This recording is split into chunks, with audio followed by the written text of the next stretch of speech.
Des filets de sécurité préservent les artisans d'éventuelles chutes de débris consécutives à l'incendie.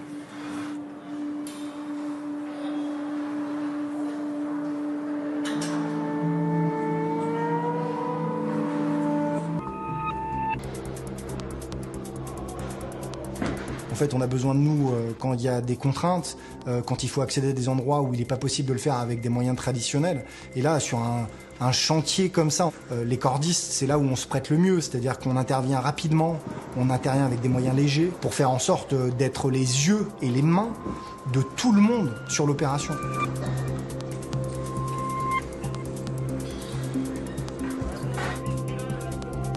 Dans les reins des voûtes, il y avait des quantités de plomb fondu. Donc en fait, ça venait rajouter du poids. Il a fallu l'enlever de ce plomb pour pas qu'en fait, elle puisse encore une fois s'effondrer.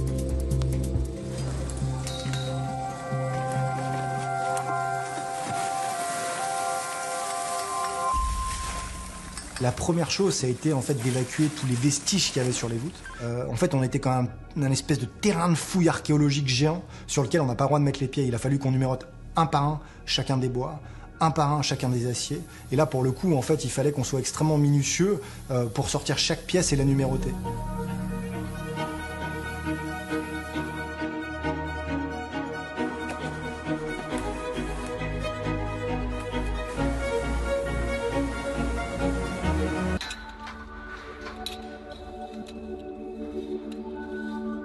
C'est des moments très émouvants pour les équipes parce qu'ils savaient qu'ils avaient entre les mains, en tout cas, des choses qui avaient traversé l'histoire, traversé des centaines d'années et qu'il y avait des gens avant eux qui l'avaient posé.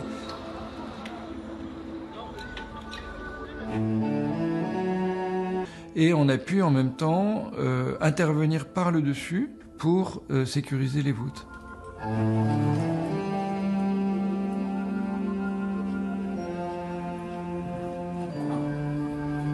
Et là, on a bordé toutes les lèvres des trous par de la filasse, du plâtre et des aiguilles de fibre de verre pour que les restes des voûtins partiellement détruits par la chute des charpentes ne s'effondrent pas.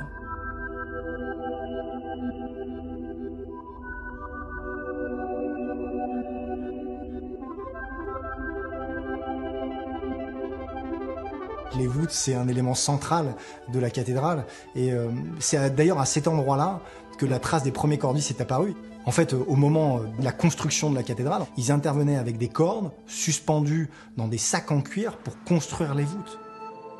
Et donc, nous, quand on est intervenu pour les sécuriser, il y avait une logique de transmission du savoir qui est assez incroyable. Et d'ailleurs, ce chantier, c'est le chantier de la transmission par excellence.